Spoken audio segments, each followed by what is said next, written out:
C'est Loïc Lefreux-Pligeon, bonjour. Bonjour. Alors, on vient d'assister à la conférence de presse concernant ce qui se passe au Congo-Brazzaville. Pour vous, les résultats qui viennent tomber, là, ça vous donne quelle impression? Écoutez, je suis venu exprimer ma solidarité avec l'opposition du Congo, que je connais bien, aussi bien le général Jean-Marie Mokoko, que j'ai connu dans les années 89, que pratiquement tous les opposants aujourd'hui, et en particulier Charles Zakari Bouao, qui est un ami de longue date. Et je suis venu exprimer ma solidarité parce que je considère qu'à partir du moment où des élections que l'opposition ne souhaitait pas ont été tenues et ont été gagnées par l'opposition, il ne faut pas laisser voler au peuple congolais sa victoire. Voilà. Et donc je suis parfaitement conscient de ce qui est en train d'arriver. C'est une mascarade. Une mascarade en plus relayée bizarrement, puisque d'un côté on enlève Internet et on enlève le téléphone, ce qui n'arrive dans aucun pays du monde aujourd'hui à part la Corée du Nord, et de l'autre on moleste les journalistes et la grande presse ne s'émeut pas, y compris la grande presse qui a été molestée. Alors je suis absolument ahuri, je veux dire, je suis effondré, voilà, effondré de la réaction de la grande presse à ce qui vient de se passer là-bas à Brazzaville. Alors vous n'utilisez pas le conditionnel en disant que voilà, il aurait gagné les élections. Vous avez dit qu'il a triché. Pour vous, donc, vous voulez régler vos comptes à Sassou?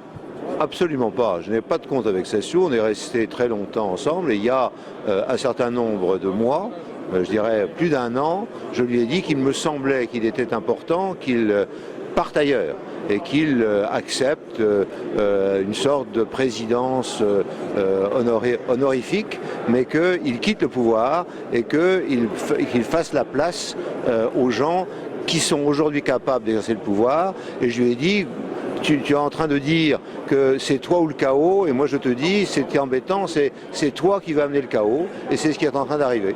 Et je le regrette profondément parce qu'il avait l'occasion de partir en beauté, et il va partir dans des conditions qui vont être très difficiles pour lui.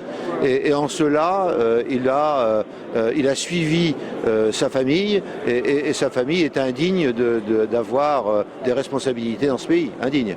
Alors pour terminer, ma dernière question, 97, 98, 20 000 morts à Brazzaville.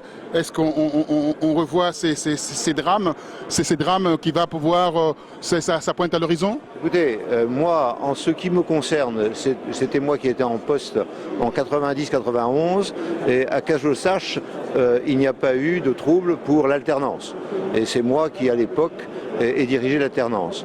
En ce qui concerne 97, c'est mon successeur qui a dirigé les choses, et vous avez vu le résultat, et c'est pour éviter ce résultat de 97, pour éviter, moi j'ai pleuré quand je suis arrivé après la guerre civile, quand je suis arrivé à Brazzaville, j'ai pleuré en disant mais c'est mon pays qui est ça, c'est pas possible, et je veux éviter ça, et c'est la raison de ma présence ici. Il faut absolument que le président Sassou comprenne qu'il est temps de partir. Il sera chassé comme au Burkina Faso, comme Blaise Compaoré? C'est à lui de le savoir. C'est-à-dire que s'il a envie de sortir correctement, il peut sortir correctement. Et je pense que les forces de l'opposition sont suffisamment matures pour lui donner cette possibilité. Mais s'il ne le veut pas, eh bien, ça terminera mal, bien évidemment. Et ça, je le regretterai profondément parce que j'avais de l'amitié pour cet homme à un moment.